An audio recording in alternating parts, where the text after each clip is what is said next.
তৃতীয় অধ্যায়। حدثنا يحيى بن بكير قال حدثنا الليث عن عقيل عن ابن شهاب عن عروة بن الزبير عن عائشة أم المؤمنين أنها قالت: أول ما بدأ به رسول الله صلى الله عليه وسلم من الوحي الرؤية الصالحة في النوم، فكان لا يرى رؤيا إلا جاءت مثل فلق الصبح، ثم حبب إليه الخلاء، وكان يخلو بغار حراء فيتحنث فيه، وهو التعبد الليالي ذوات العدد، قبل أن ينزع إلى أهله ويتزود لذلك، ثم يرجع إلى خديجة فيتزود لمثلها، حتى جاءه الحق وهو في غار حراء، فجاءه الملك فقال: اقرأ. قال: ما أنا بقارئ. قال: فأخذني فغطني حتى بلغ مني الجهد، ثم أرسلني فقال: اقرأ. قلت: ما أنا بقارئ. فأخذني فغطني الثانية حتى بلغ مني الجهد، ثم أرسلني فقال: اقرأ. فقلت: ما أنا بقارئ. فأخذني فغطني الثالثة ثم أرسلني فقال: اقرأ باسم ربك الذي خلق، خلق الإنسان من علق، اقرأ وربك الأكرم. فرجع بها رسول الله صلى الله عليه وسلم يرجف فؤاده، فدخل على خديجة بنت خويلد رضي الله عنها فقال: زملوني زملوني، فزملوه حتى ذهب عنه الروع، فقال لخديجة وأخبرها الخبر: لقد خشيت على نفسي. فقالت خديجة: كلا والله ما يخزيك الله أبدا، إنك لتصل الرحمة وتحمل الكلة وتكسب المعدومة وتقري الضيف وتعين على نوائب الحق. فانطلقت به خديجة حتى أتت به ورقة بن نوفل بن أسد بن عبد العزة ابن عم خديجة، وكان امرأ تنصر في الجاهلية، وكان يكتب الكتاب العبرانية، فيكتب من الإنجيل بالعبرانية ما شاء الله أن يكتبه، وكان شيخا كبيرا قد عمي. فقالت له خديجة: يا ابن عمي، اسمع من ابن أخيك. فقال له ورقة: يا ابن أخي، ماذا ترى؟ فأخبره رسول الله صلى الله عليه وسلم خبر ما رأى. فقال له ورقة: هذا الناموس الذي نزل الله على موسى صلى الله عليه وسلم، يا ليتني فيها جذعا، ليتني أكون حيا إذ يخرجك قومك. فقال رسول الله صلى الله عليه وسلم: أو مخرجيهم؟ قال: نعم، لم يأتي رجل قط بمثل ما جئت به إلا عودية، وإن يدركني يومك أنصرك نصرا مؤزرا. ثم لم ينشب ورقة أن توفي وفتر الوحي। উম্মুল মুমিনিন আয়েশা রাদিয়াল্লাহু তাআলা আনহু থেকে বর্ণিত, তিনি বলেন, আল্লাহর রাসূল সাল্লাল্লাহু আলাইহি ওয়াসাল্লামের নিকট সর্বপ্রথম যে বাহী আসে তা ছিল নিদ্রাবস্থায় বাস্তব স্বপ্নরূপে।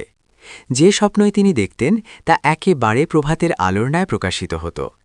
অতঃপর তার নিকট নির্জনতা পছন্দনীয় হয়ে দাঁড়ায় এবং তিনি হেরার গুহায় নির্জনে অবস্থান করতেন। আপন পরিবারের নিকট ফিরে এসে কিছু খাদ্য সামগ্রী সঙ্গে নিয়ে যাওয়ার পূর্বে এভাবে সেখানে তিনি এক নাগাড়ে বেশ কয়েকদিন ইবাদাতে মগ্ন থাকতেন। অতঃপর খাদিজা রাদিয়াল্লাহু তাআলা আনহার নিকট ফিরে এসে আবার একই সময়ের জন্য কিছু খাদ্যদ্রব্য নিয়ে যেতেন। এভাবে হেরা গুহায় অবস্থানকালে তার নিকট ওয়াহী আসলো। তার নিকট ফেরেশতা এসে বলল, পাঠ করুন। আল্লাহর রাসূল সাল্লাল্লাহু আলাইহি ওয়াসাল্লাম বলেন, আমি বললাম, আমি পড়তে জানি না। তিনি সাল্লাল্লাহু আলাইহি ওয়াসাল্লাম বলেন, অতঃপর সে আমাকে জড়িয়ে ধরে এমনভাবে চাপ দিল যে আমার খুব কষ্ট হলো। অতঃপর সে আমাকে ছেড়ে দিয়ে বলল, পাঠ করুন। আমি বললাম, আমি তো পড়তে জানি না। সে দ্বিতীয়বার আমাকে জড়িয়ে ধরে এমনভাবে চাপ দিল যে আমার খুব কষ্ট হলো। অতঃপর সে আমাকে ছেড়ে দিয়ে বলল, পাঠ করুন। আমি উত্তর দিলাম, আমি তো পড়তে জানি না। আল্লাহর রাসূল সাল্লাল্লাহু আলাইহি ওয়াসাল্লাম বলেন, অতঃপর তৃতীয়বারে তিনি আমাকে জড়িয়ে ধরে চাপ দিলেন, তারপর ছেড়ে দিয়ে বললেন, পাঠ করুন আপনার রবের নামে, যিনি সৃষ্টি করেছেন মানুষকে জমাট রক্তপিণ্ড থেকে। পাঠ করুন, আর আপনার রব অতিশয় দয়ালু। সূরা আলাক 96-123। অতঃপর এই আয়াত নিয়ে আল্লাহর রাসূল সাল্লাল্লাহু আলাইহি ওয়াসাল্লাম প্রত্যাবর্তন করলেন। তার হৃদয় তখন কাঁপছিল।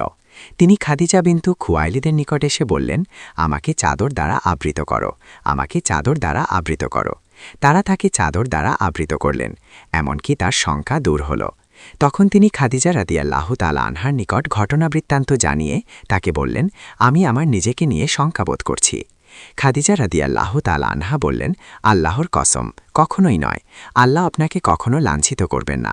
আপনি তো আত্মীয় স্বজনের সঙ্গে সদাচরণ করেন, অসহায় দুস্থদের দায়িত্ব বহন করেন, নিঃস্বকে সহযোগিতা করেন, মেহমানের আপ্যায়ন করেন এবং হক পথের দুর্দশাগ্রস্তকে সাহায্য করেন। অতঃপর তাকে নিয়ে খাদিজা রাদিয়াল্লাহু তাআলা আনহা তার চাচাতো ভাই ওয়ারাকা ইবনু নাওফাল ইবনু আব্দুল আসাদ ইবনু আব্দুল উজ্জার নিকট গেলেন, যিনি অন্ধকার যুগে ঈসাই ধর্ম গ্রহণ করেছিলেন, যিনি ইব্রানি ভাষায় লিখতে পারতেন এবং আল্লাহর তাওফিক অনুযায়ী ইব্রানি ভাষায় ইঞ্জিল হতে ভাষান্তর করতেন। তিনি ছিলেন অতি বৃদ্ধ এবং অন্ধ হয়ে গিয়েছিলেন। খাদিজা রাদিয়াল্লাহু তাআলা আনহা তাকে বললেন, হে চাচাতো ভাই, আপনার ভাতিজার কথা শুনুন। ওয়ারাকা তাকে জিজ্ঞেস করলেন, ভাতিজা, তুমি কি দেখো? আল্লাহর রাসূল সাল্লাল্লাহু আলাইহি ওয়াসাল্লাম যা দেখেছিলেন সবই বর্ণনা করলেন।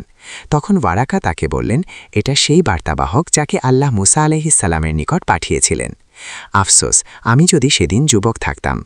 আফসোস, আমি যদি সেদিন জীবিত থাকতাম যেদিন তোমার কওম তোমাকে বহিষ্কার করবে। আল্লাহর রাসূল সাল্লাল্লাহু আলাইহি ওয়াসাল্লাম বললেন, তারা কি আমাকে বের করে দেবে? তিনি বললেন, হ্যাঁ, তুমি যা নিয়ে এসেছ অনুরূপ ওয়াহী কিছু যিনি নিয়ে এসেছেন তার সঙ্গেই বৈরিতাপূর্ণ আচরণ করা হয়েছে। সেদিন যদি আমি থাকি তবে তোমাকে জোরালোভাবে সাহায্য করব। এর কিছুদিন পর ওয়ারাকা আলাইহিস সালাম ইন্তেকাল করেন আর ওয়াহির বিরতি ঘটে। 3392 4953 4955 4956 4957 6982 মুসলিম 1/73 হাস 160 আহমদ 26018 আধুনিক প্রকাশনী 3 ইসলামী ফাউন্ডেশন 3 সহিহ বুখারী হাদিস নং 3 হাদিসের মান সহিহ হাদিস।